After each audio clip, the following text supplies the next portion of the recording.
So, good afternoon all. Welcome to session 9. So in this session we will mostly discuss about what are the remaining elements extraction like lead, molybdenum, tungsten, and also magnesium, so niobium, and yeah, these are the elements we will discuss. So at first we will start with the lead extraction. Okay, so let's begin with the lead extraction.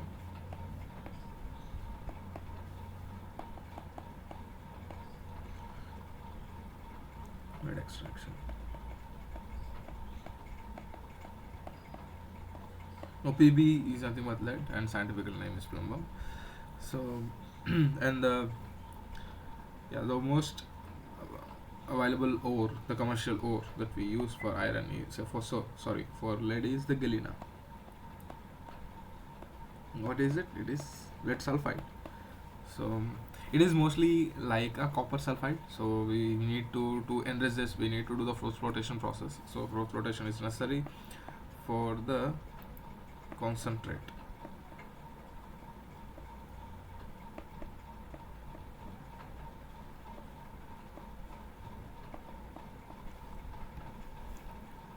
Right. So after force flotation, where do we go? Then we move on to the main process. Okay, or the metallurgical process. Or there are other ores. So there is also andesite, which is lead sulfate, and also there is a lead carbonate or sericite. Okay, so with lead, that means if I am talking about lead sulfide, so what are the other sulfides? We normally the ore that we compare, we have seen is the copper sulfide, right? So we have this copper sulfide, and there is also zinc sulfide.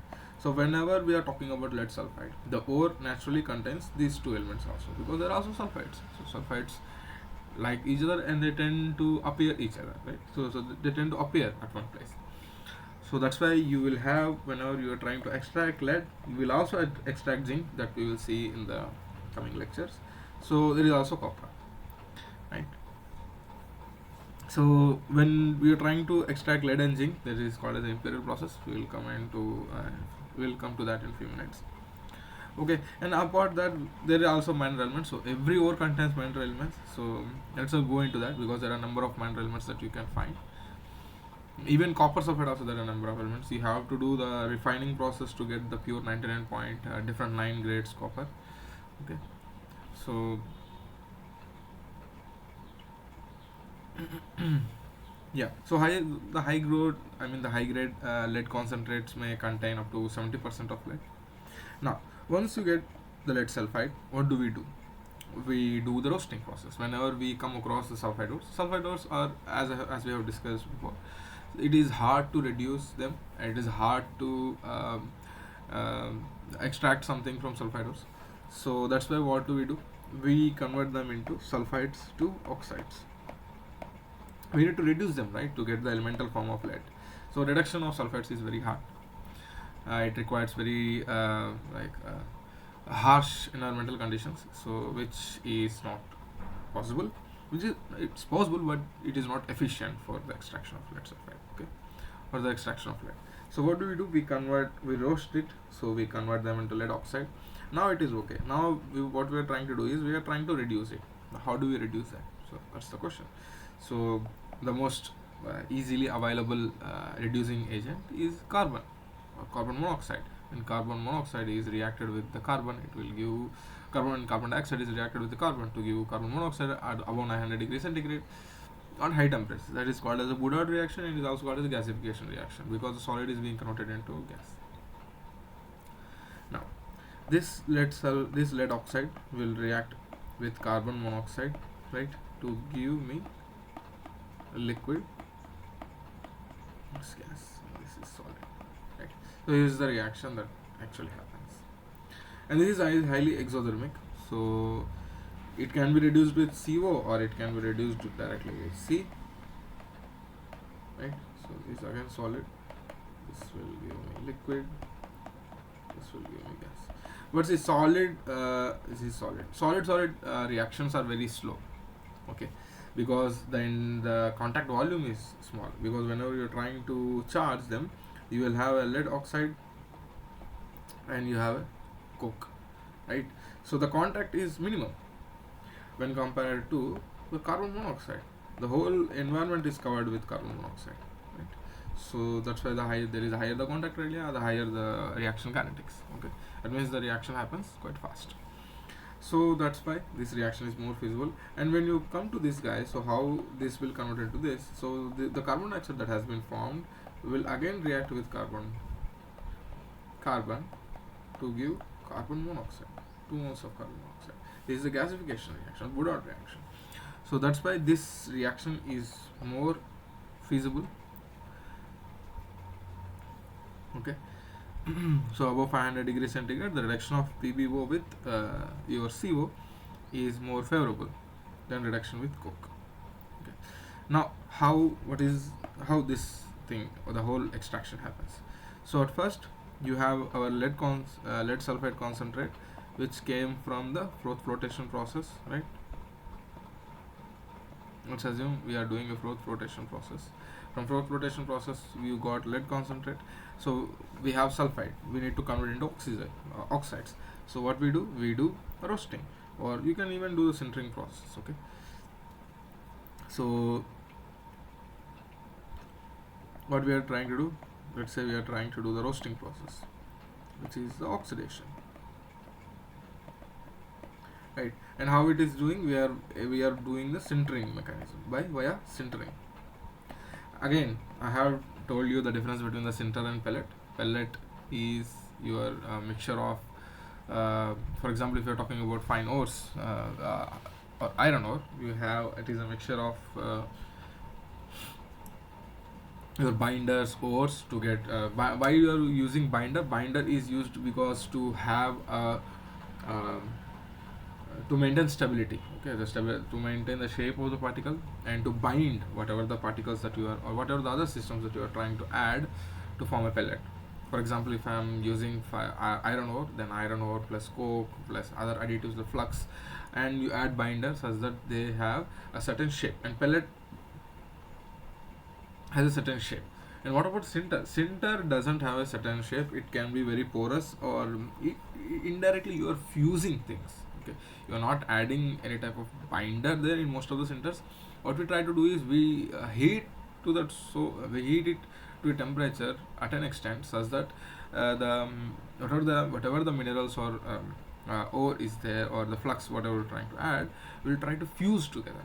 Okay, it's mostly a semi-solid, not totally you are going to do a liquid state. It's like a semi-solid where they become, because of they become softened and they fuse together. So that's why the centers are mostly irregular shape, you will find. Okay, and when trying to use a mold and then do things, then it will be your of a required shape. Okay, so that is about the difference between mostly our sinter and pellet. So pellet is mostly you add binders and it has a specific shape. Okay, so that's it. And briquettes are something that you find when you want to make a definite shape. Okay, sinters, but you are trying to make a definite shape.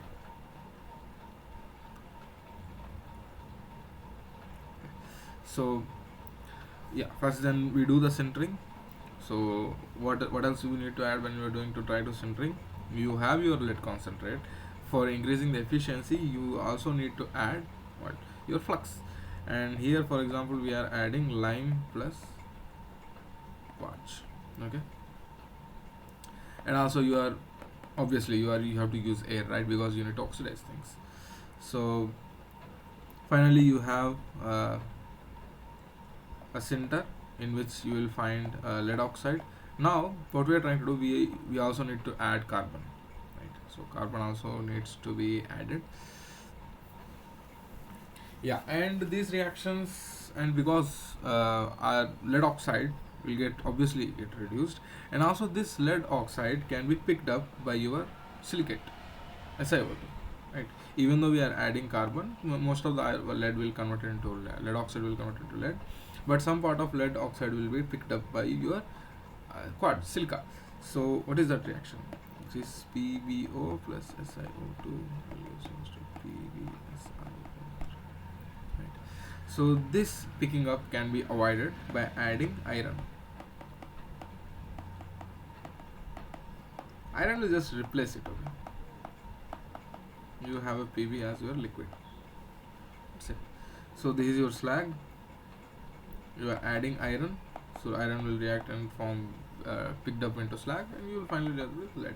And also this iron can reduce your lead oxide with iron to give iron oxide plus lead. This reaction might also can happen. This reaction also will happen. Right. So, and where this reduction happens? This reduction happens in BF, blast furnace. Right. So finally you will have lead bullion, which again you have to refine because there are so many elements present in there. And whenever trying to do the sintering process, the output will be SO2, which can be further like this can contain the volatile compounds, can contain cadmium and arsenic, and also SO2. So SO2 can be used to form sulfuric oxide. Oxides and cadmium arsenide can be separated and to get respective elements, right? And whenever you are trying to do this lead extraction, there are also in blast furnace there are also gases coming out, and those gas are called as zinc dust. They are very important for refining zinc. Okay, so yeah.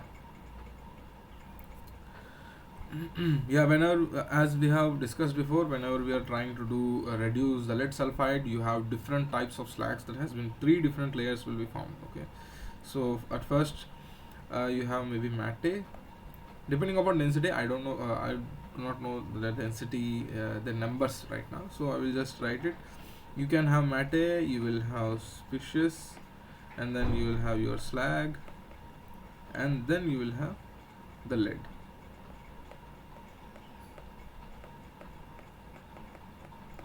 So these are the 3 layers that will form. You will have matte, you will have species, you will have slag.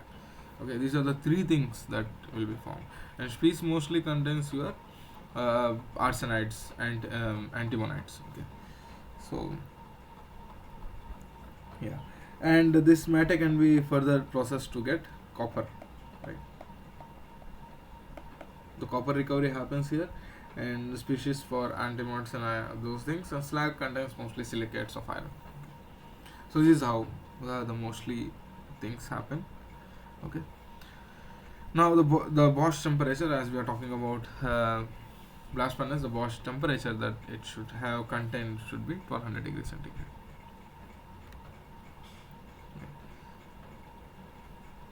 Again, for sintering, the same, the most famous thing we have, and also this machine we also discussed, right? The sintering machine, Dwight-Lloyd continuous updraft sintering machine. So used for simultaneous roasting of the sulfides and sintering. Okay. So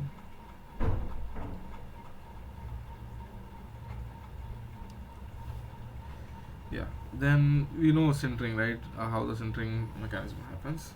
So then next goes to the reduction smelting of lead blast furnace. Right? Now, whenever talking about blast furnace, so you have your tubes from which you purge the blast of gas towards the top, right? And LBF is your water jacketed shaft with again refractory lining and hearth and crucible. Generally, it is a rectangular section, just like the furnaces that previously has been used. And at the bottom of the furnace, you will end up with again the same lead bullion and slag that will be tapped through your tap holes and separate doors or discharge mechanisms. Okay. Now,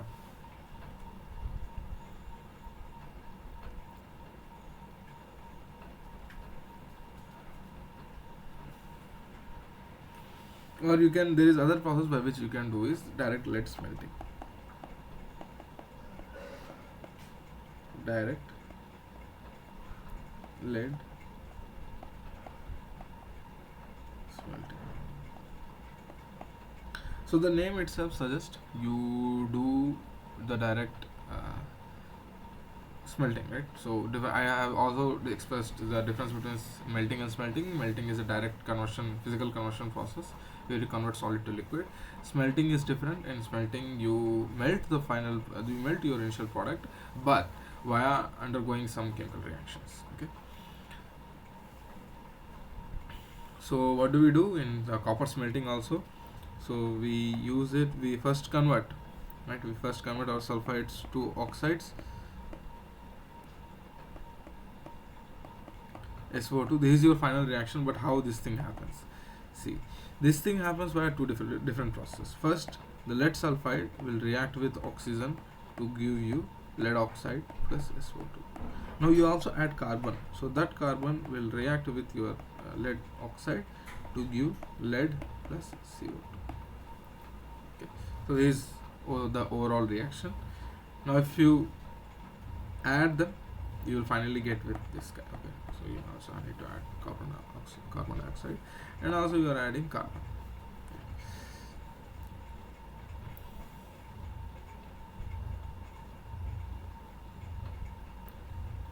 Now, and see, as we have already discussed before, you cannot do everything in one step. Why? Because this lead oxide can be taken out by your slag.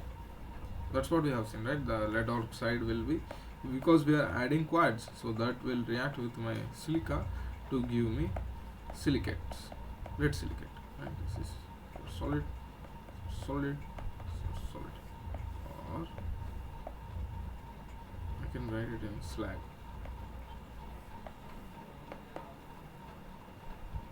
Right, so this reaction might also happen. This reaction happens because of the lead oxide reaction with silicate. So that's why if you get with lead bullion, that is okay, but you will lose much of the lead oxide into your slag. So that's why we need to again insert some coke into your slag, so that coke will react with your slag and give you lead. Right, so again you need to have reducing atmospheres. So that's why the first you have your oxidizing environment, oxidation, 2 stages of oxidation followed by reductions are needed, so to get your slag.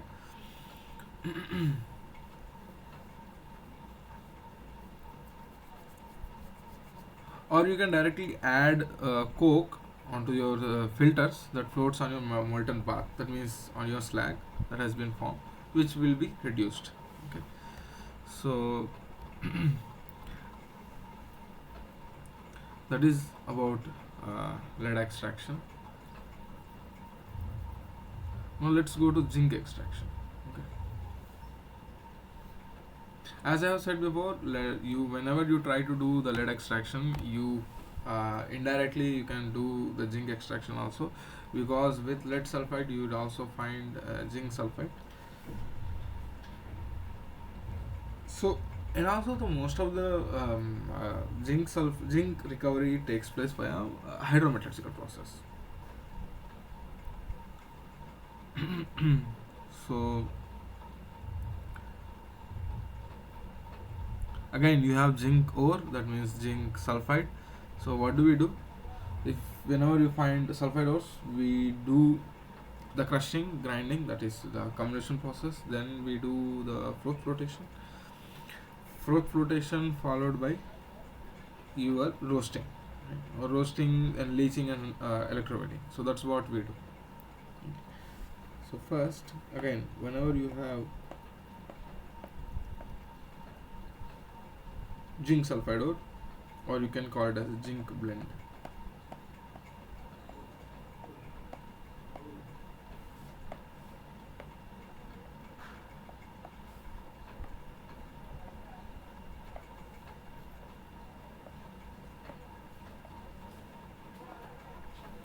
So whenever you have sulfide ore, what we do the froth flotation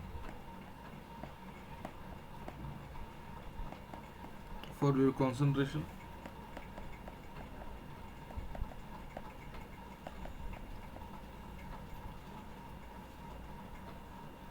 Then you need to convert this sulfide into oxide, so that's why we do the roasting. And if it is a good ore, then we do the if it is a lean ore, we normally go with the leaching. Then we do the electrowinning.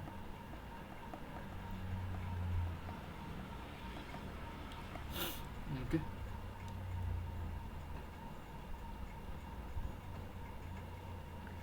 So this is for the normal hydrometallurgical process that we follow. There is also pyrometallurgical process that we do. Okay.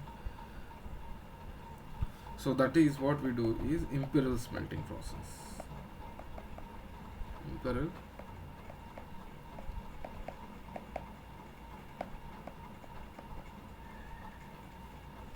smelting process. Right. So what do we do here? So in this we produce, just like I have discussed before, we produce zinc and lead simultaneously.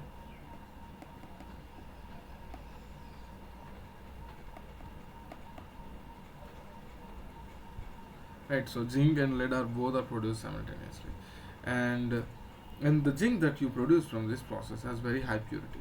Okay, so like 3 nines, that means of 99.999.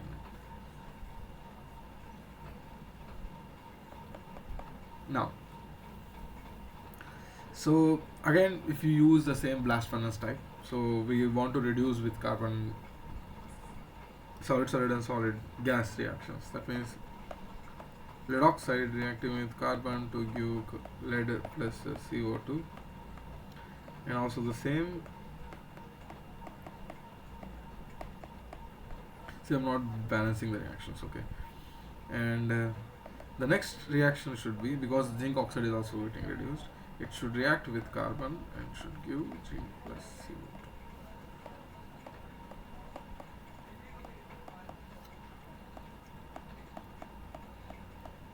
Now, this looks good on theory. This is an exothermic process. This is also an exothermic process, not exothermic, I shouldn't say. This is also feasible process because delta G is negative. This is also feasible because delta G is negative. This guy is also feasible. They can happen above 500 degrees centigrade. So they are feasible above 500 degrees centigrade. This guy is feasible about 1000 degrees centigrade. But this guy, the second equation, reacting with zinc oxide reacting with carbon monoxide, is not feasible. But it is a positive. The delta G is positive. Okay. So what do we mean? That means these two reactions can be combined and will give you a value that either can be positive or negative. If this is more negative, then this whole reaction will be negative. So that is what we see in the zinc reduction. So the overall reaction will give you a negative process. That means you cannot have a high amount of carbon monoxide in your reaction atmosphere.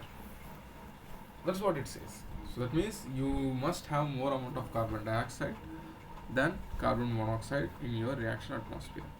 If your reaction atmosphere contains more carbon monoxide, then this reaction will not feasible, okay, because the zinc will come backwards, right? So zinc will react with carbon monoxide and will give you carbon dioxide and will form zinc oxide. So reverse reaction will happen,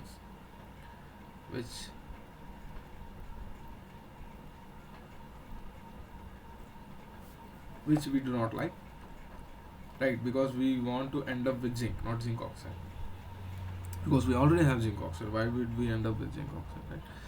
So zinc oxide with coke, reaction with coke, will produce a reduction reaction, and these reactions are possible only above 950 or 1000 degrees centigrade. Okay. Now, so for the zinc oxide reduction to happen, this carbon monoxide, again the same thing, the carbon monoxide value should be small in your atmosphere. More should be your carbon dioxide. So how do we do that? Right. Now, and what should be the value? The carbon monoxide by carbon dioxide ratio should be 50.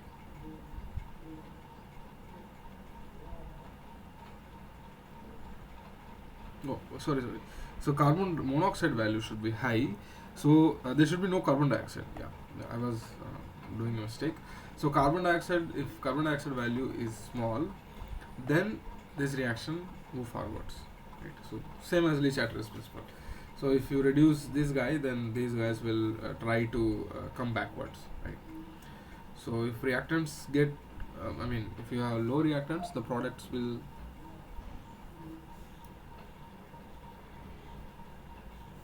move backward to form reactants, and if products are large, then reactants will react themselves and form the products by decreasing the reactants concentration. Right. So that's what we also see here. So zinc oxide will react with your carbon monoxide to give zinc plus carbon dioxide. Now, if you have a high partial pressure of oxygen, carbon monoxide, then reaction will move forward. If your carbon monoxide value is less, then the carbon dioxide will be reduced by zinc to give you carbon monoxide and zinc oxide, right? So that we do not want. So that's why we need to maintain CO to CO by CO2 ratio 50. That means we need to have a very high reducing environment, right? And also the temperature should be 1000 degrees centigrade.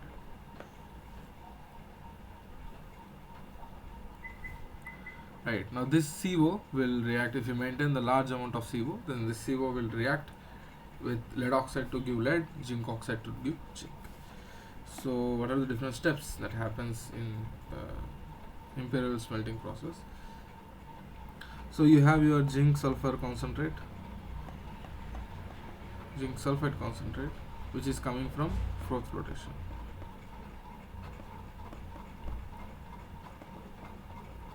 Again, if you have sulfides, then you do the oxidation by purging air.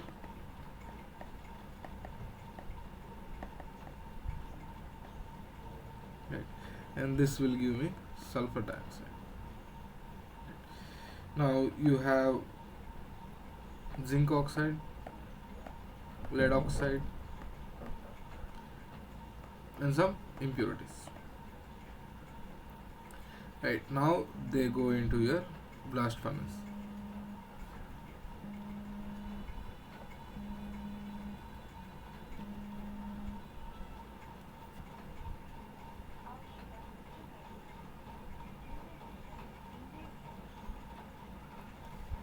So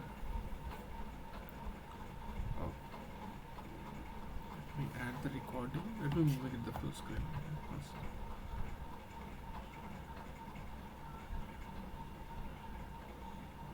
Yeah. So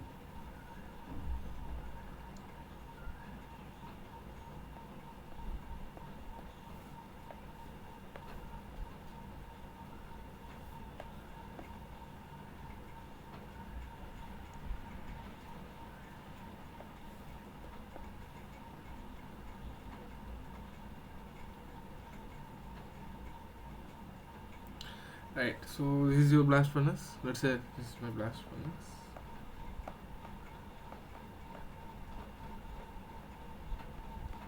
You have zinc oxide, lead oxide, and then you have other things. So you need to have strongly reducing agents, and also the zinc at that temperature is your gas.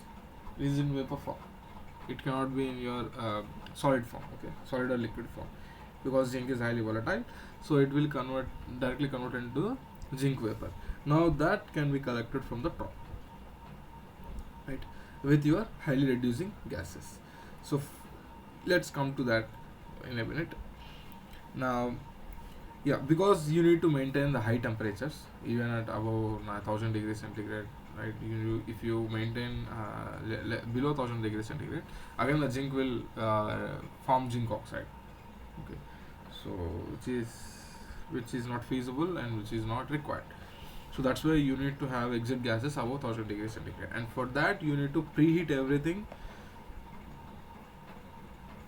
right? For that we need to preheat everything, right? Whatever the coke that is coming, so that should be given at 800 degrees centigrade.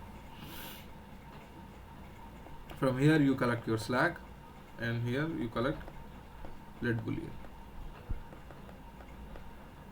Okay, so again the air also should be preheated.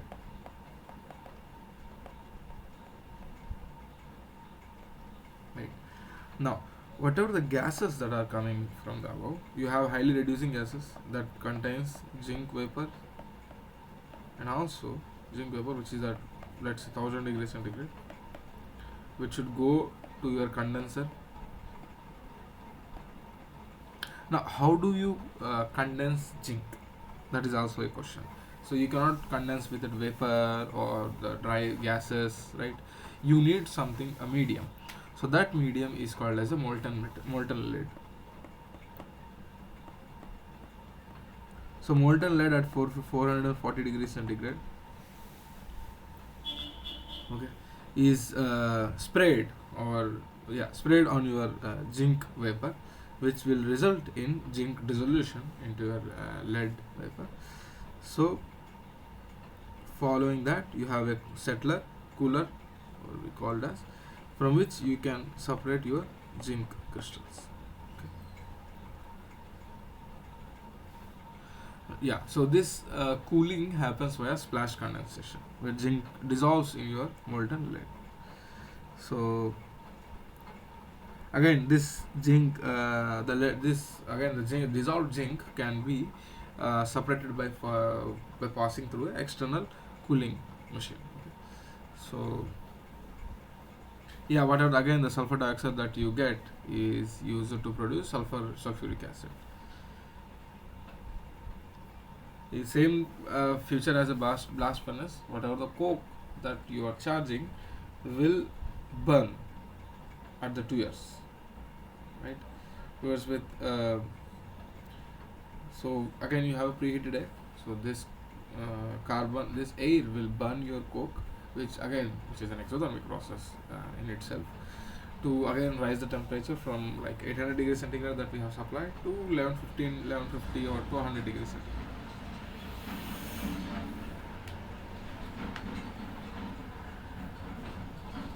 Right, so this is what happens.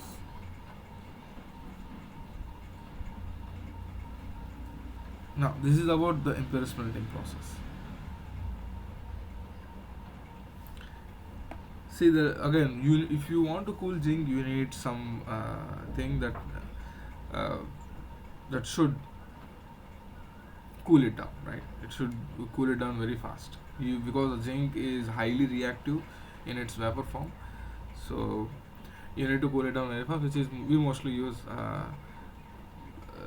molten lead, which we splash it, then such that to increase the surface area. So because of that, this zinc vapor can be absorbed into your liquid lead, which is mostly 1%, 1 to 2%. Okay, at that temperature, and it will be again further cooled to recover zinc. Now there are different types of reactions that happens in the blast furnace, right? So at first you have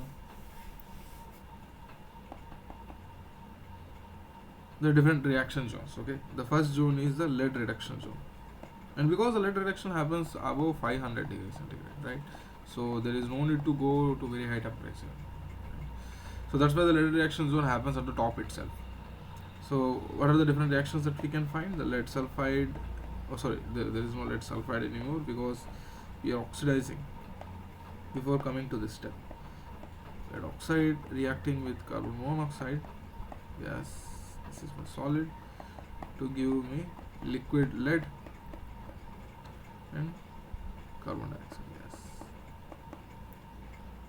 And also some of the lead sulfide which is remaining, if we do not do the complete oxidation, dead roasting, then it can react with my zinc gas that will form lead liquid, lead zinc sulfide, which is not fusible. We do not require this reaction to happen. Or the lead oxide can react with your zinc that is going up, right, to give me liquid plus zinc oxide. This is solid, which will again come down. So this is the first zone. The second zone, when we go, let's say this is my furnace, this is my first zone, second zone, and third zone. This is my first zone. What happens in second zone? Second zone is, or you can call it as the equilibrium zone, and mostly the reactions that happens are the carbon monoxide, whatever is there, will be reacting with your oxygen to give me carbon dioxide. Or zinc oxide will also get reduced here by gas to give me zinc gas plus CO2. And the final zone is your reduction zone, where zinc oxide, the overall reaction, zinc oxide reacting with carbon to give me solid CO. The gas solid reaction or solid reaction.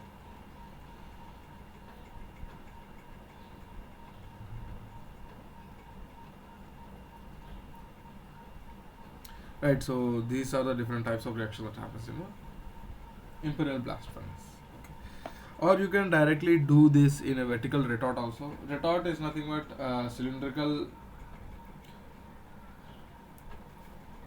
right? So we have certain shaped cylindrical refractories, which when you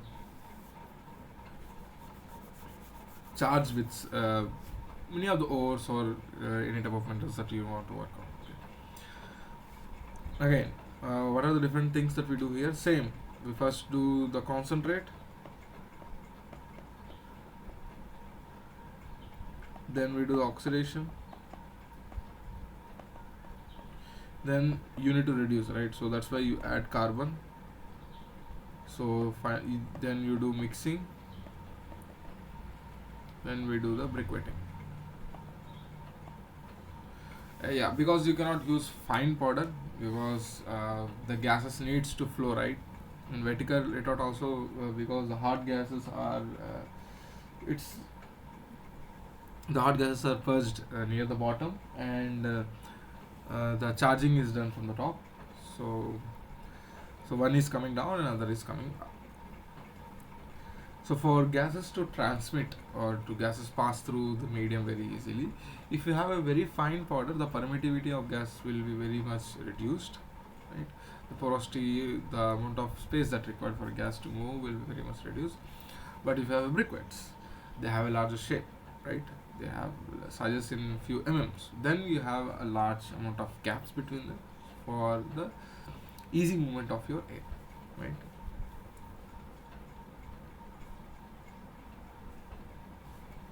Right, so that's what happens. So then you load it in a vertical retort, right? So you drive air, right? Then you finally end up with gang.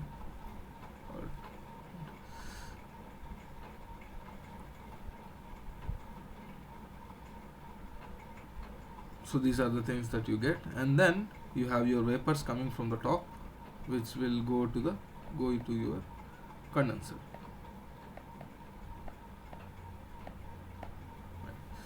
So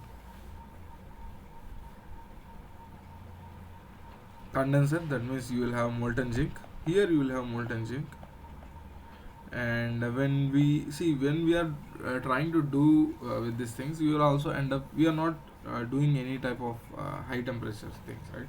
So that's why you will end up with cadmium in your zinc, so that can be distilled. Okay, so that is not a big issue.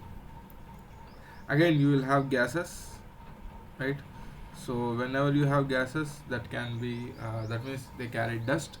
You can have zinc dust, that means there will be zinc oxide. So zinc oxide again can be recovered, and finally can be added to your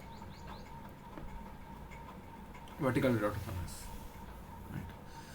So this is a continuous process, right? Because you are charging from the top and you are getting from the bottom, and whatever the zinc dust or many other things that are that you are left with, again you will charge with the top,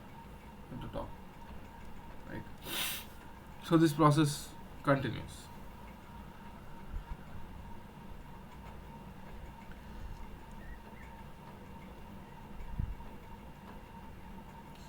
Now whatever the zinc you have, again the condensing will happen via the splashing. So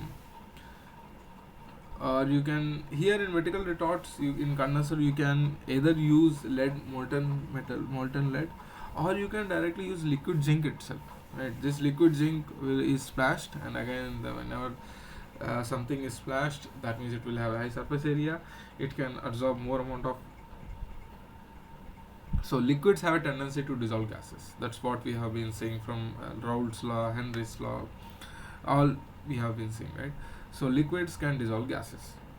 So there is a limit to the gases dissolution, but they can dissolve the gases in them. So that is how your zinc liquid metal will dissolve some amount of zinc gases into it. Now the next process for zinc extraction is the electric furnace process. Okay, so now what are the different types of electric furnaces process that you can see? There are, one is a Sterling process, and the Saint Joseph Lead Company process. It's based on the name of the company itself. So this can be done by using again, if we are talking about electric arc furnace, then indirectly I'm saying using electrical energy for my energy demand for any type of reaction that needs to be performed. Now, so in both this process you charge what, the same compound again. You first do the zinc concentrate after flotation, then we do the oxidation, then we do the briquetting or sintering, or do the fining, because depending upon what type of initial size tolerance that a machine or the process needs to take or require. Okay, so again same, if you want to get zinc as your vapor, you need to have, and also you are using reducing conditions, then you need to have very high temperature. So for that, again the same process, you need to preheat everything, coke, air, everything needs to be preheated, because you do not want to have a temperature drop. So again the preheating is above 850 degrees centigrade. You can go up to 900 degrees centigrade, 950 degrees centigrade also, depending upon the energy availability that you have.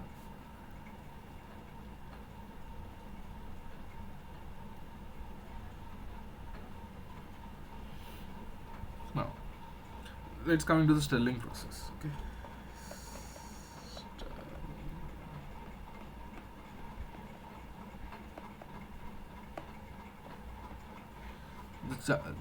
the same again, the charge is introduced through the roof. Whenever you are talking about electric arc furnace, you have your electrodes, right?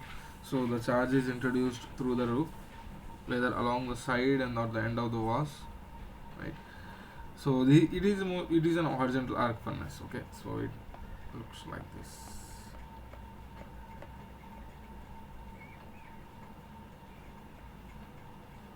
Okay. So you have your slag, and then you have your molten metal, right? So, and the arc is struck just above the slag layer, right? Again the zinc vapors, whatever are there, will be taken out and again will be condensed to give me zinc. And here I have molten alloy of what, lead. If you have iron, then it is iron. You have copper, then it is copper.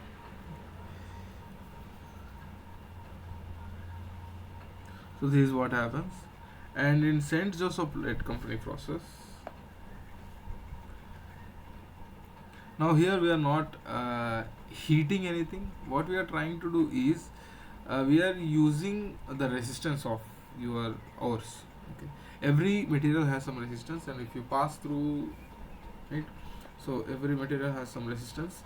So if I pass through the current by applying certain voltage, okay, let's say if I pass through current with certain voltage, then this will we have a potential difference V, and there is the current passing through it, which is IR, and also because of passing the current through your resistor, you have your Joule heating, which is I square RT.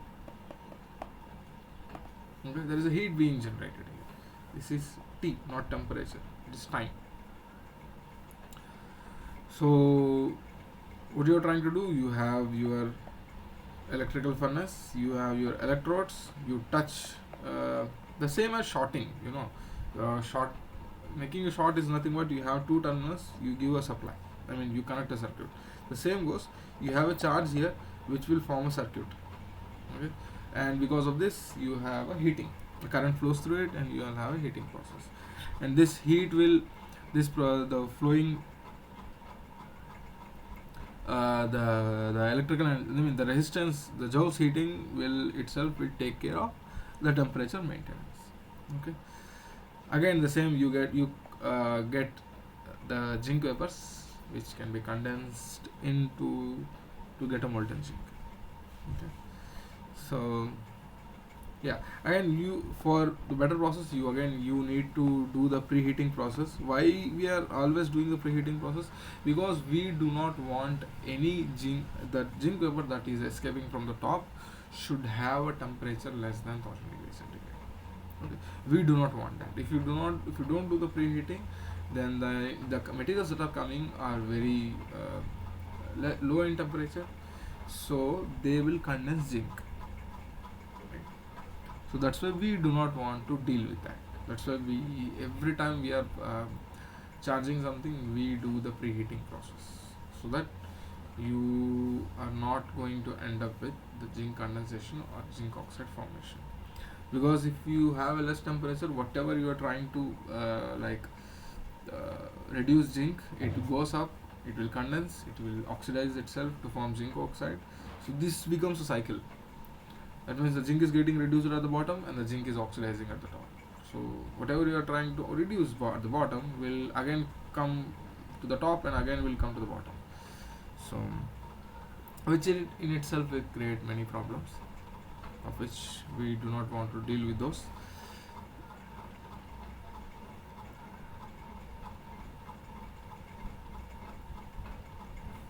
Now lead splashing is more efficient when compared to zinc molten metal splashing. Okay, so that is one thing. Now let's move on to the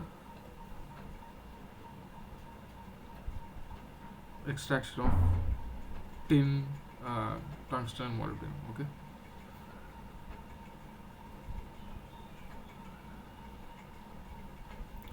so the extraction of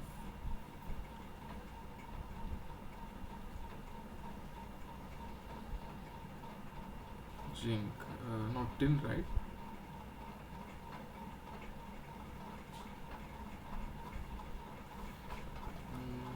So extraction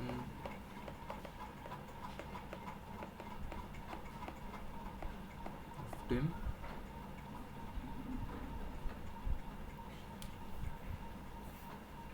Extraction of tin, molybdenum, right? And tungsten.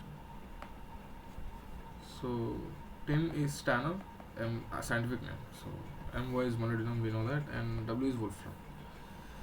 So that's why the name of ore tungsten comes from wolframite. Okay, that's one way of remembering the tungsten ore. Okay. Now, how do we do the extraction of tin? Tin can be extracted by same the carbothermic reduction smelting, the same as we seen in the iron ore. So and tungsten and molybdenum are reduced with the hydrogen. Okay, so coming to tin tin is cassiterite. Cassiterite means nothing but, let me write, cassiterite, nothing but tin oxide. Now how do you reduce it? You reduce it by a reaction with your coal, right? And that will give me tin plus carbon dioxide.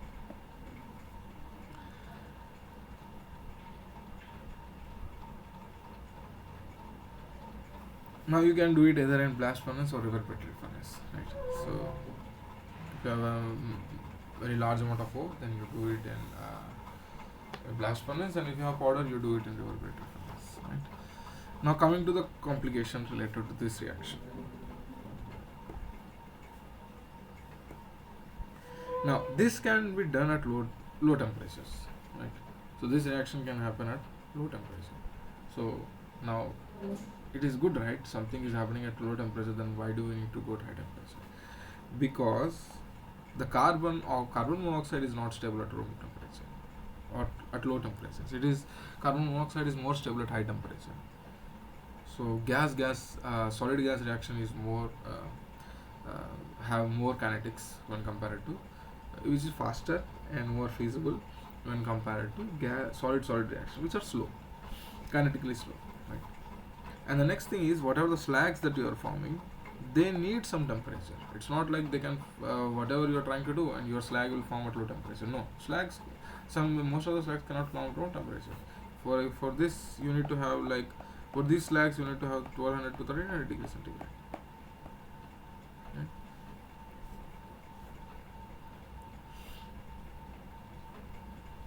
To obtain some fluid slag.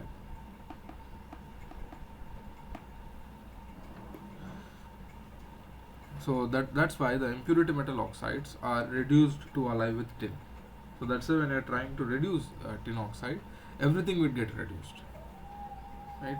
Because you are not forming slag. If you are not forming slag, the impurities cannot be picked up. If your impurities cannot be picked up, then they also will get reduced to form metallic form, and they will be collected as an alloy, right? So you will form alloy with tin, which is not required, which is not necessary, right? And also if you heat it to high temperatures, the same problem as zinc, tin will volatilize, right? So it will become volatile and will escape. And the next main problem is, tin oxide is an amphoteric oxide.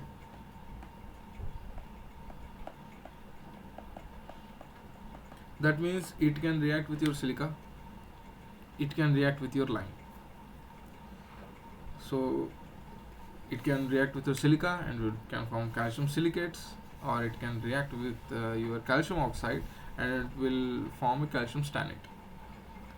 So that's why it is, again, you need to minimize the flux. So that means you need to have a very high concentrate of tin. And also the coal must be pure, because the most of the silicon that you get in blast furnaces is from the coal.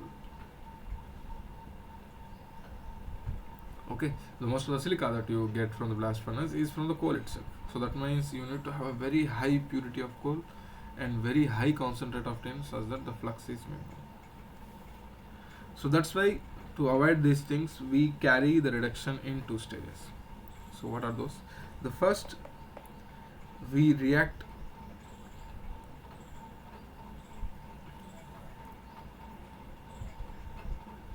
some of the tin oxide with the carbon to give tin plus carbon dioxide. And because you are adding flux, so silica will react to give me tin silicate. Now what we do is, so finally we have this. So you take away the tin from this. What we do is, we again do the processing of slag.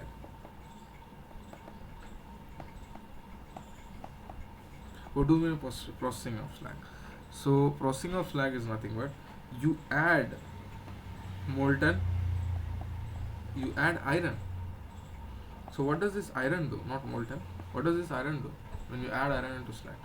Because iron is more reactive with the silicates, so iron will take the silicate position and leave you with tin slag. This is Fe, solid. This is your slag. This is your liquid. Now this tin contains some impurities, which will again be fed to your initial reduction step.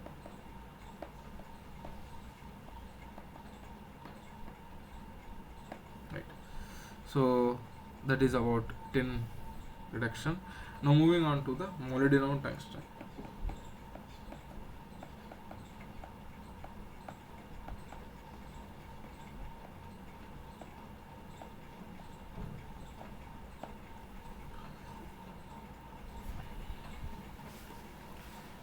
The mostly we do the hydrogen reduction reactions, or the reduction with hydrogen for iron.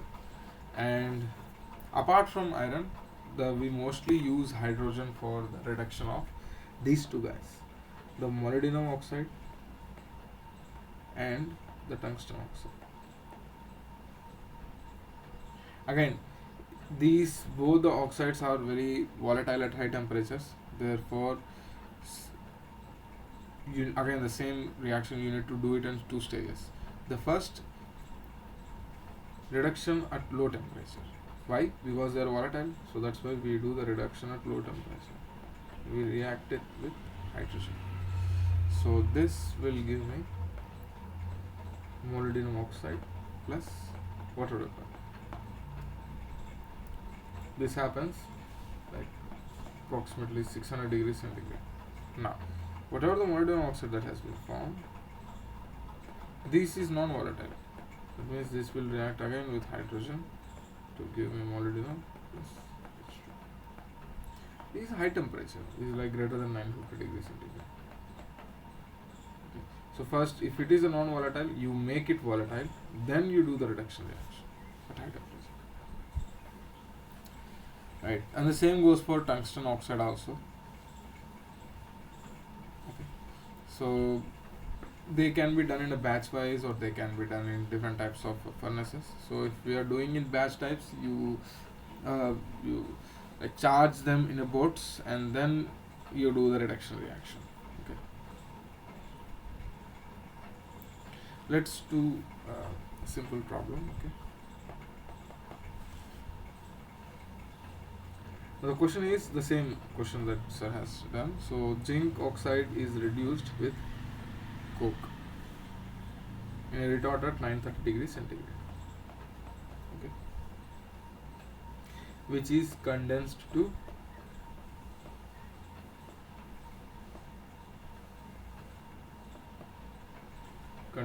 at 400 degrees centigrade to get the zinc vapor. Now we need to find what is the recovery of zinc.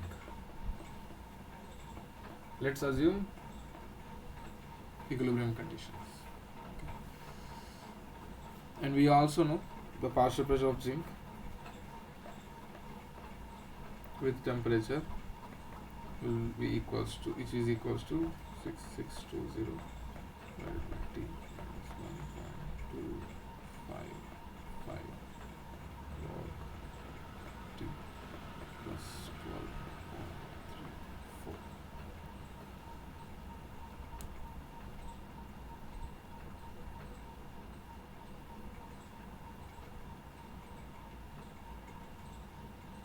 Now, if I want to know the boiling point, okay, so if I want to know the boiling point of this partial, the zinc vapor, let's suppose this is in mm of Hg. Okay, so if I want to know the boiling point, then what I need to do is, all I need to do is I substitute. Whenever once something, any metal reaches its boiling point at standard conditions, it will occupy 1 atmosphere or 760 mm of Hg. Here the 760 mm of Hg, and if I substitute this,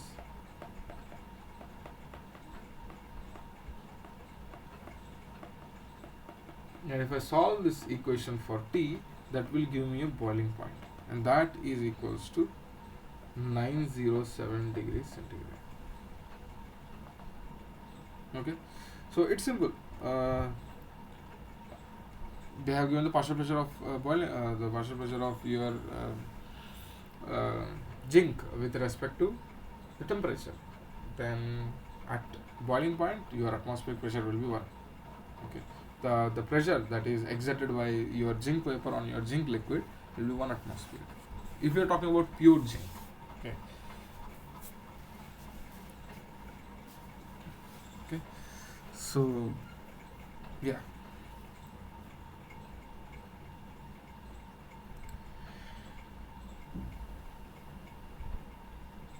(907 degrees centigrade). Now, let's move on to the reduction reaction.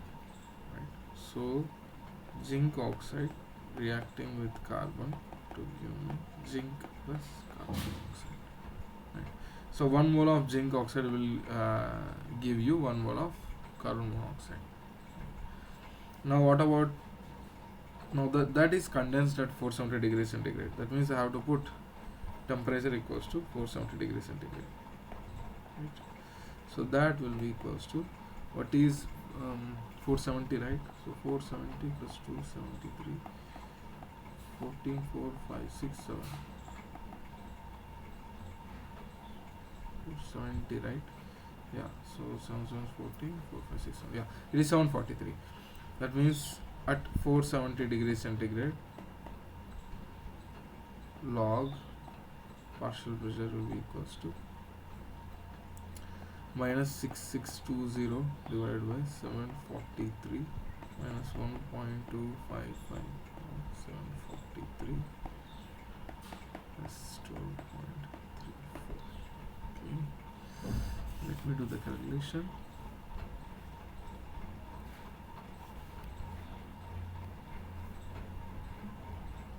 Six six 20 divided by 743, that is my minus 8.90998.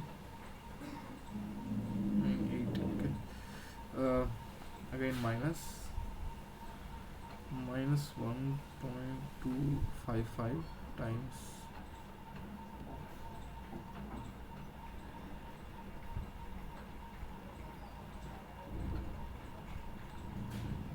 minus 1.255 times log 743, right? Log 743. This will be equals to minus 3.6031 plus 12.34.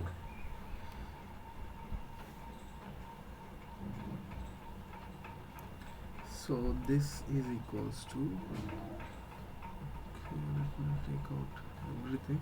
Yeah, 8.9098, my bad, 9098 plus 3.6031, which is 12.5129 plus 12.34 minus 12.34,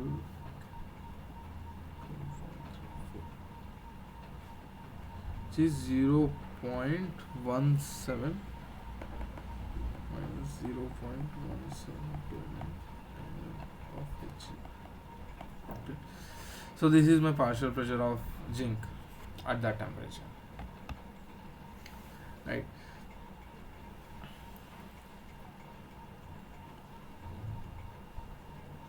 Now, what are the gases that are living? Let's say that is at 1 atmosphere. The pressure there is at the pressure there is 1 atmosphere. Then that means the partial pressure of your zinc plus the partial pressure of your carbon monoxide. That means the partial pressure of zinc plus partial pressure. This is the Dalton's law of partial pressure, right? The total pressure will be equals to the pressure, the sum of the partial pressure of the gases, right? And the partial pressure of zinc, and there is carbon monoxide, that is equals to 1 atmosphere. Right? 1 atmosphere is nothing but 760 mm of Hg. So if you are dealing with if your units are 760, then this must be equals to 760.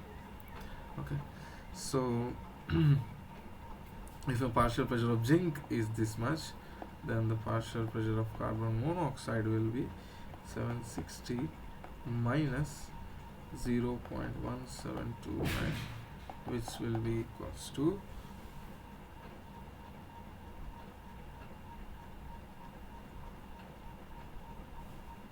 this is a minus, right? So this will be equals to 760 plus 0.1729.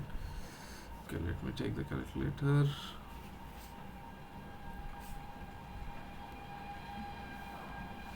$760 plus, okay, plus right, 0.1729. It is 760.1729 divided by 760.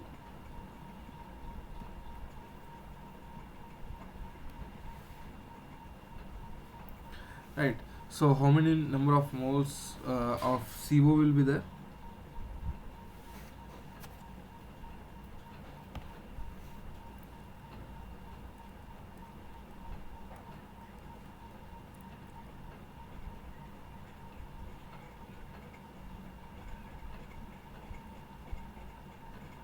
Yeah. So that means if I know the partial pressure, then what I need to know? I need to know the zinc loss, right? Number of moles of zinc that has been lost. So for that I need to do is, what is my total pressure? Total pressure is 716 of Hg. If I am talking about 1 atmosphere, then my the mole fraction will be how much? 0.1729. Okay, let me get to that. 0.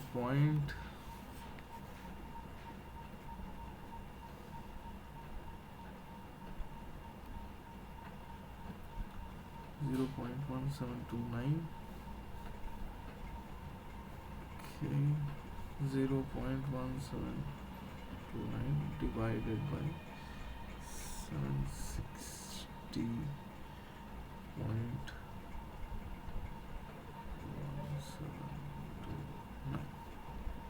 So this will give me the zinc loss, the number of moles that has been lost. So that is equals to 0.00, how much is that? 0.000885. Right. Now if I multiply it with 100, so it will give me 0.0885%. Right. So the total is 100%. The 100 minus 0.000885 will be approximately 99.9%. This is the amount of recovery is there. Okay, now let's move on to the next problem.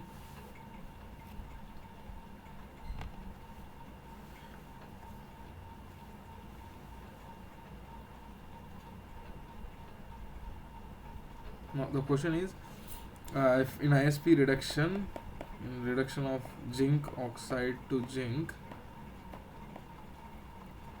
is possible, along with same in ISP in imperial smelting process, you reduce both lead oxide to lead, zinc oxide to zinc. Now if the zinc reduced at 1250 degrees centigrade, let's say the reduction is happening at 1250 degrees centigrade with 7 volume percent of zinc vapor in your gas phase, which is again at 1 atmosphere when it is escaping. Now what we need to do is, we need to check whether the FeO present in the burden or the calcine will get reduced and form Fe. Now let's write the reactions. Okay, so zinc, let's say reduction reactions. Okay, so for zinc oxide it will be CO giving rise to Zn plus gas plus CO, and there is also FeO that can give me Fe plus CO2. Now if you want to know whether this guy is getting reduced, right, so we need to know these guys. If you don't know these guys, then what we do is you reverse this reaction. Add them. Then what will I end up with is FeO plus zinc will give me zinc oxide plus Fe. If this reaction is possible, then this reaction is also possible. Okay, it's a simple stoichiometry. So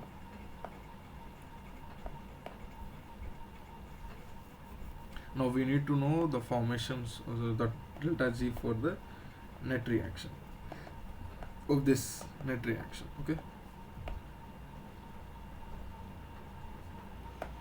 for that we need to know the formation formation reaction for zinc oxide and the formation of, or you can just say that delta G for oxide minus delta G for products minus delta G for reactants. And because let's say these are pure, let's say them activity as 1, then I'm only end up with the delta G naught formation for zinc oxide minus the delta G formation of FeO. Okay. So in the question they have given the delta G formation of zinc oxide, right, at that temperature. If you substitute the temperature, then that will be equals to, let's write for zinc oxide, right? So zinc oxide, it is how much?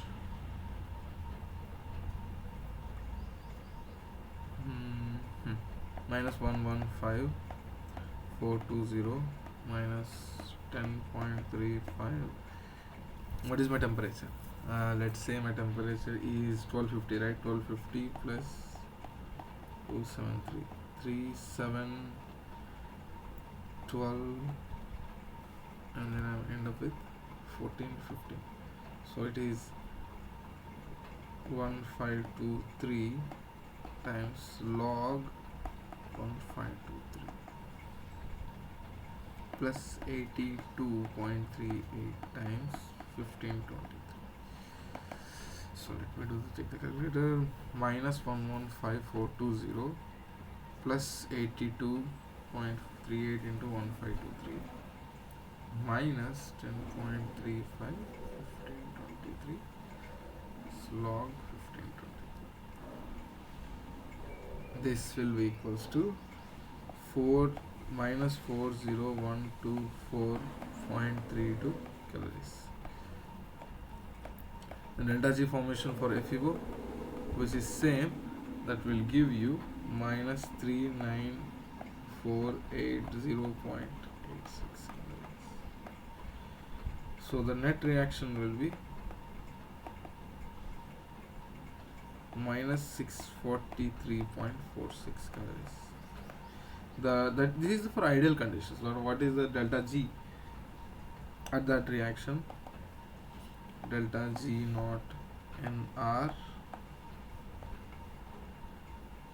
plus RT ln partial pressure of zinc, right?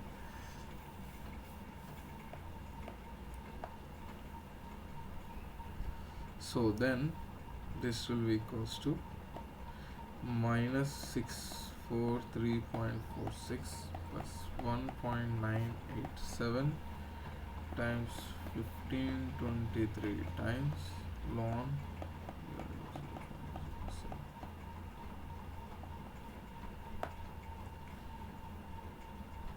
This is minus, not plus. Why? Because the partial pressure of zinc, it is 1 by partial pressure of zinc, right? So that's why. So this will give me, let me do minus 1.987 times 1523 times ln 0.007 is minus, right? So finally I'll end up with 7403.995. Okay. So that means the iron oxide, this is positive, that means this is calories, that means the iron oxide reduction to Fe is not possible.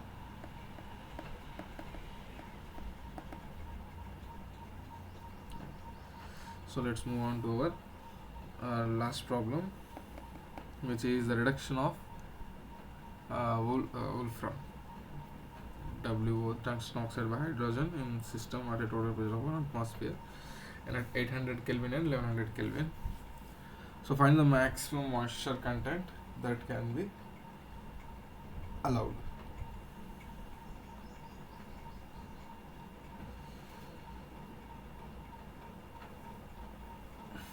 Okay. Now what is our reaction? Tungsten oxide plus H2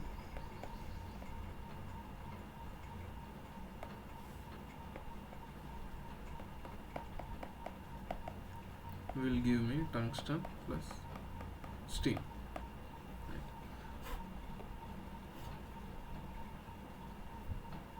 This is what we get, right?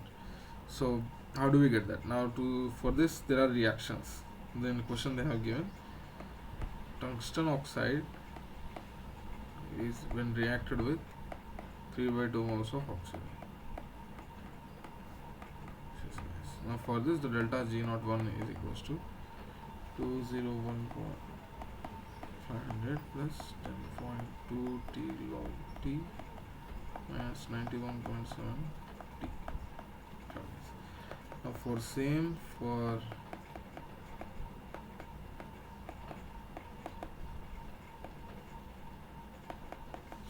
gas, delta G02 is minus 58,900 plus 13 calories.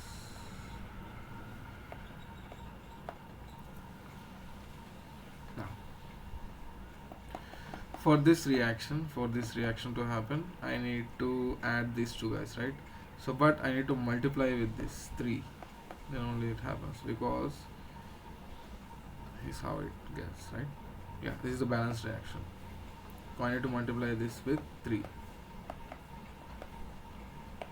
The delta G naught of net reaction will be equals to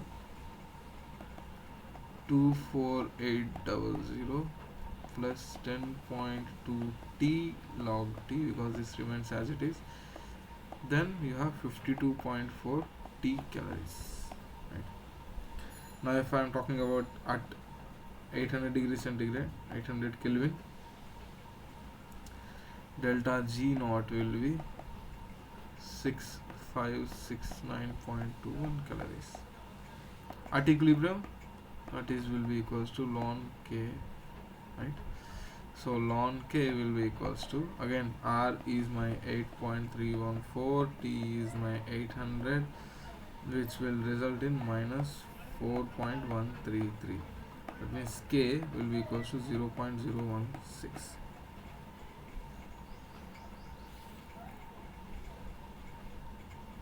Now what is K? K is nothing but the reaction.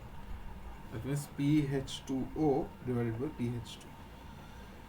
So K will be equals to 0.016 will be equals to PH2O divided by pH2. This is whole multiplied with 3. Then it will go to there. It will become 1 by 3. So 0.016 whole 1 by 3 will be 0.252. Right. So PH2O divided pH2 is 0.252. That means pH2O will be equals to 52 times pH2. And they are also given that pH2 plus pH2O equals to 1. It means if I substitute that here, pH2 will be equals to 1 252 plus to 1.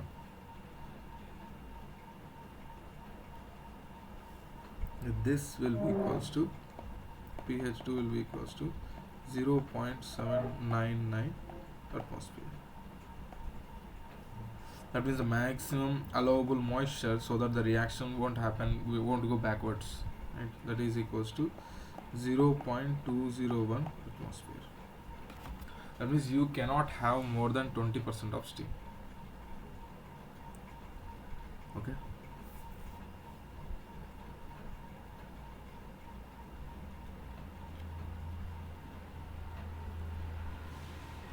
So it's the same, if you follow the same procedure for 1100 Kelvin also, you will get a different one, right? Because the temperature is increasing.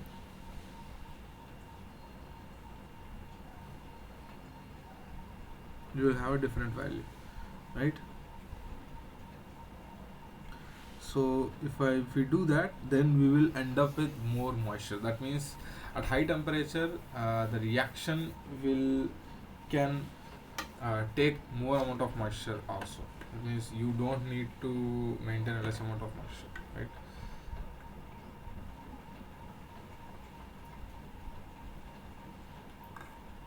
That means more amount of hydrogen will be converted into steam. So the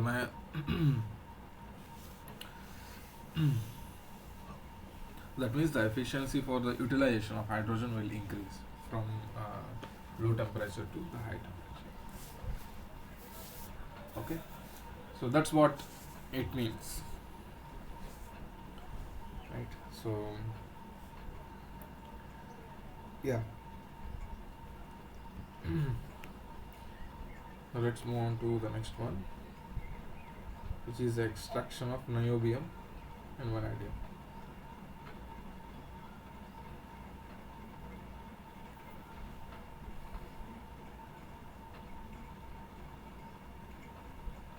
So niobium extraction. Now the extraction of niobium is done by the carbothermic same reduction. So now for this reaction to happen, it requires very high temperature. Okay, so the extraction of niobium by carbon. So that's why what we try to do is we try to convert the niobium pentoxide into carbide first. So we react it with carbon to form niobium carbide. Let's see. Okay. Now this niobium carbide is again react with my niobium oxide to give me the niobium and carbon monoxide. So to balance this is how it looks.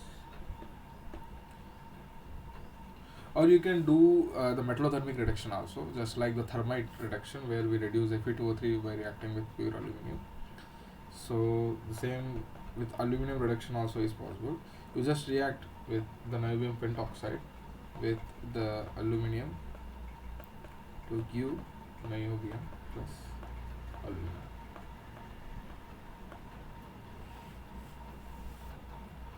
Okay, and moving on to the vanadium extraction.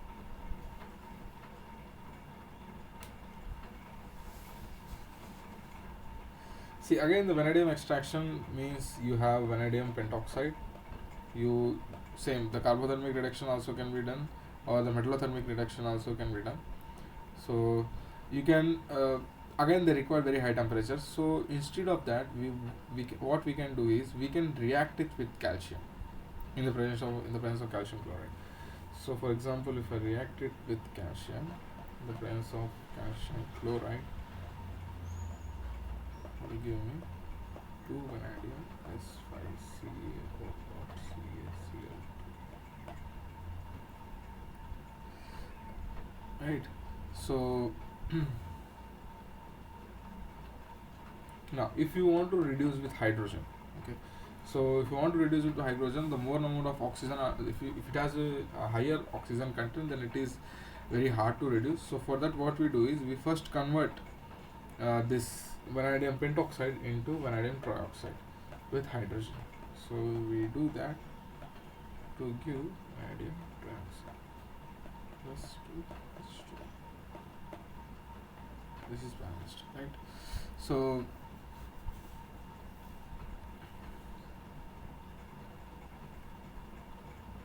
this is what happens. Now there are different types. We cannot expect that there is only single type of ore in your single type of mineral in your ore, right? So you can have more complex oxides also. So for example, tin can be extracted from titanate, right? Sorry, ilmenite. So ilmenite contains iron, FeTiO3. So that means you can either extract selectively one element from your ore, or you can extract everything from your ore, right? So that means one is a selectivity and another is a non-selectivity. For example, if you are dealing with ilmenite or chromite ores, FeCr2O4, if I try to extract both of them, then I will end up with an alloy of iron chroma, right? So ferrochrome alloys can also be found. So that is the case. Okay.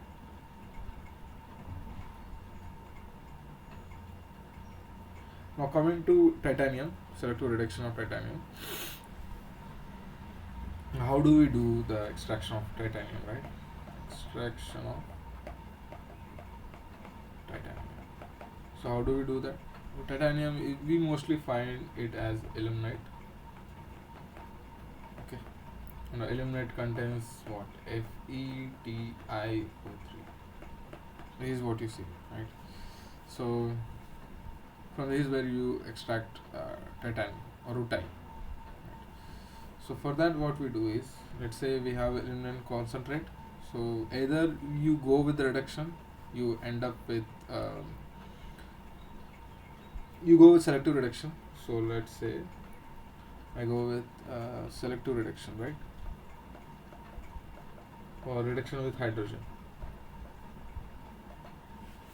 So if I go with the reduction with hydrogen, then I will end up with iron, right? And I will have a slag. If I do the reduction with carbon, okay. And this slag can be further digested in the sulfuric acid to give away TiO2. Right, or you can directly do the HCl leaching to get TiCl4, and then you do the oxidation TiO2, or you do the reduction to get Ti. Right. So yeah, that is one way. You do the selective reduction, you subtract iron, or one thing you can do is, let's say this is the concentrate, or one thing you do with digestion with HCl, you separate Fe2O3, you have dissolution of TiCl4, then either you do the oxidation to get TiO2, or you do the reduction to get Ti. It depends upon what your final product is, right? And this TiO2 is called as rutile. So if you are talking about iron compounds, containing ores, then I can end up with different types of alloy states, right? I can end up with iron chromium, iron niobium, iron boron, iron molybdenum, and so on and so forth. So that is all about selectivity, right?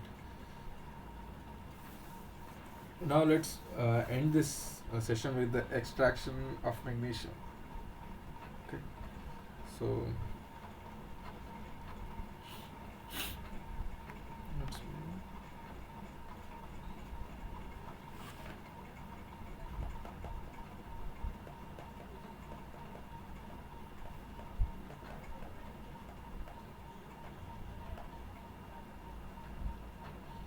write the extraction of magnesium. And we know the 1A and 2A elements are highly reactive. That means you cannot reduce them easily, and even if you try to reduce them, they cannot be they have to store very well, because they can instantly react with the oxygen that is in the air, and they form oxides. And if you try to reduce with the carbothermic reduction, right, the minimum temperature for carbothermic reduction of magnesium or magnesia is 1850 degrees centigrade. It is very high temperature when compared to our iron. Iron can reduce with hydrogen at 600 degree to 700 degrees centigrade. Even though it takes time, but it will get reduced. Okay. So, but for magnesium or magnesium oxide,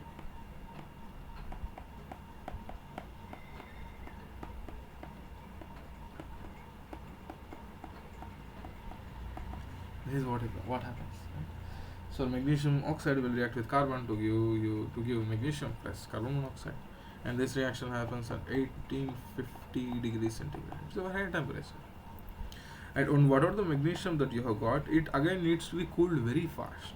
So that's why we use this term called, just like we have seen the splash cooling, we need to cool it very fast or rapidly.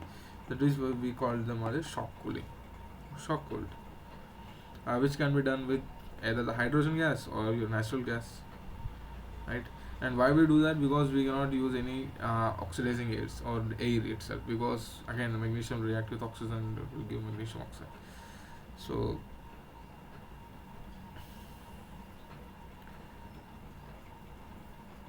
And also, and if you have slags, and that if magnesium oxide is formed, then this magnesium oxide also will react with your silica to give magnesium silicates, right? Again, that is not suitable. No.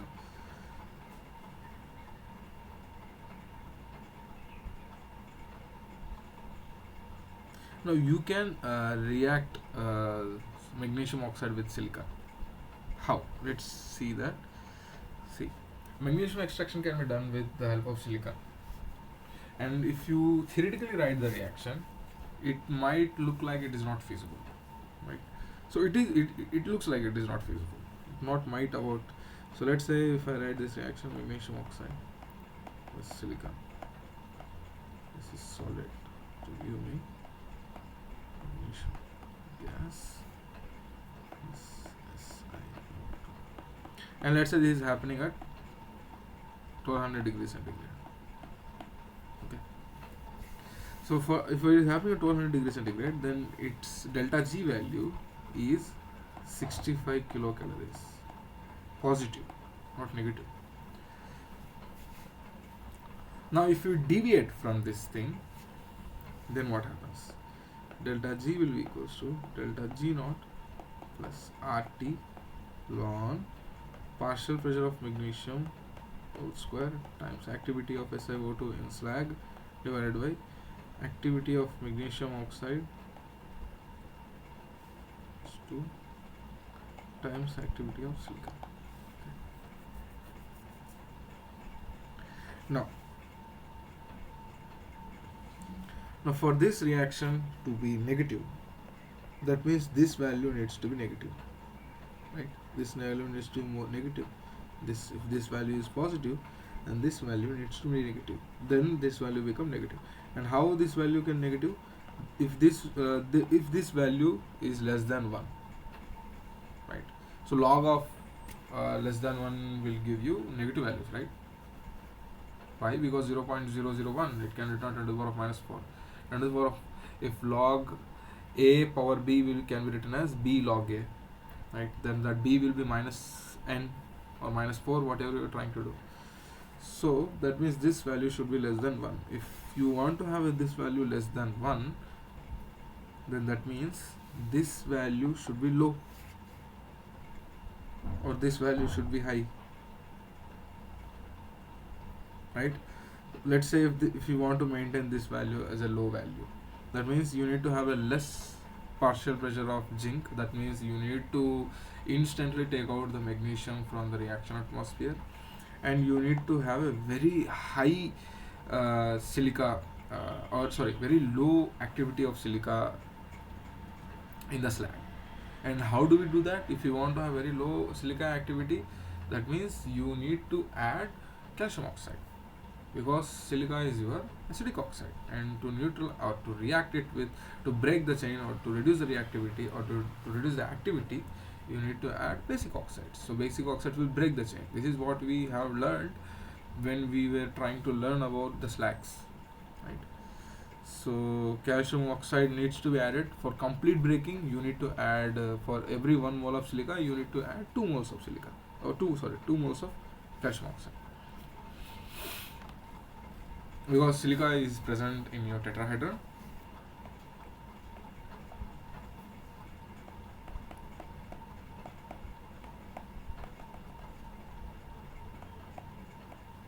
Right, and each silicon atom will have an effective 2 oxygen atoms, right? So 2 oxygen atoms are already present with each silicon atom, effective, right? So that means you need to only give 2 extra oxygen atoms such that it will form CaO dot SiO2, right? That's it. That's what we are trying to. This is what we are trying to form. SiO4 minus 2.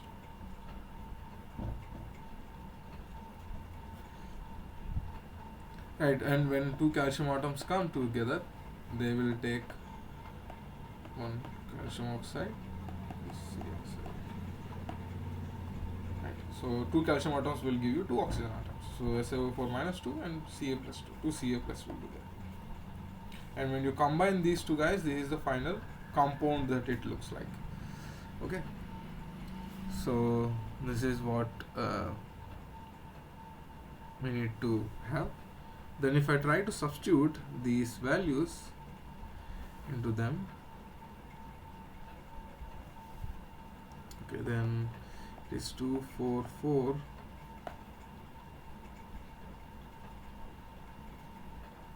If I convert them into your joules, then it will be 244 plus 8.3 times, because we are doing it 1200, that means 1473 times ln. If I take partial pressure of 0. How much is that? 0.001. Okay, so it will give you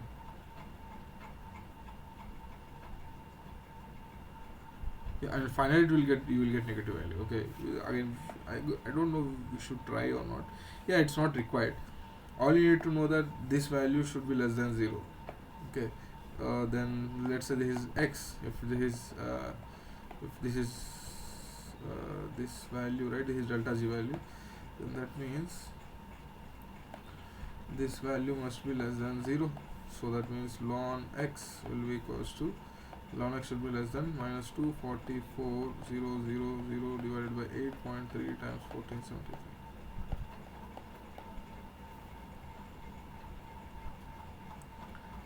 And there is other process called as a pigeon process, and so in this process it is, we just heat it under vacuum with ferrosilicon.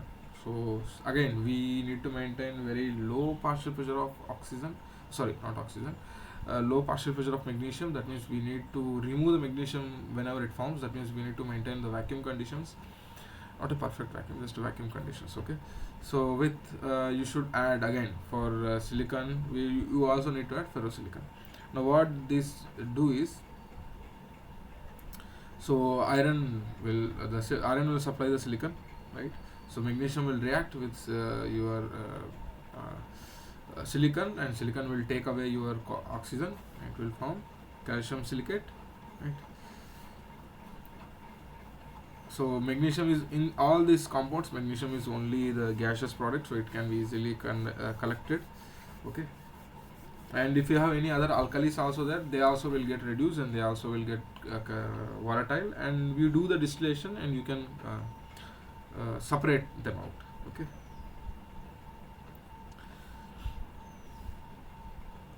right, so that is how that is a pigeon process.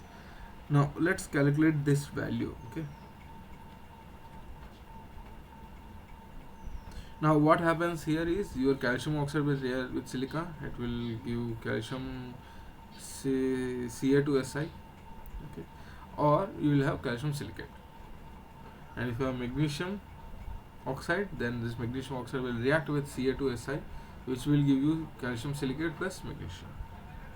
So finally your magnesium will be reduced and you will have calcium silicate. So calcium silicon will be formed, right? The calcium CaSi.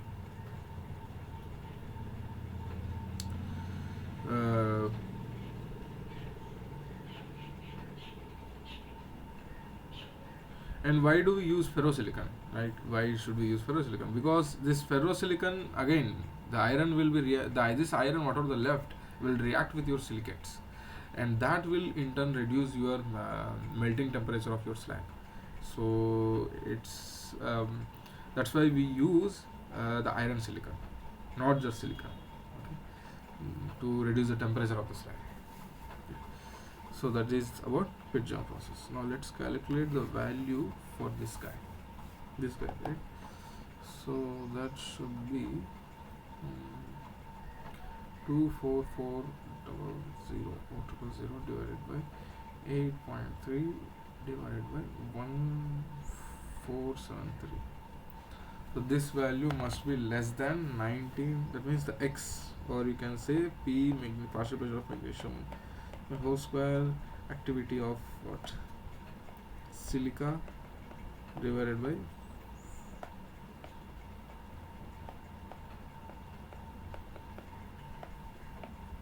silica should be less than 19.96. If it is less than this value, then you will have um, uh, the reaction will be feasible. Okay, so that's it. So yeah, that's all for today's session. Right. Let's meet in the next session, which is session number 10, right? So we will have 4 more sessions remaining. At most it will take a month. So after that you will have exams. Okay. So yeah, that's all for today's session. Let me end the recording.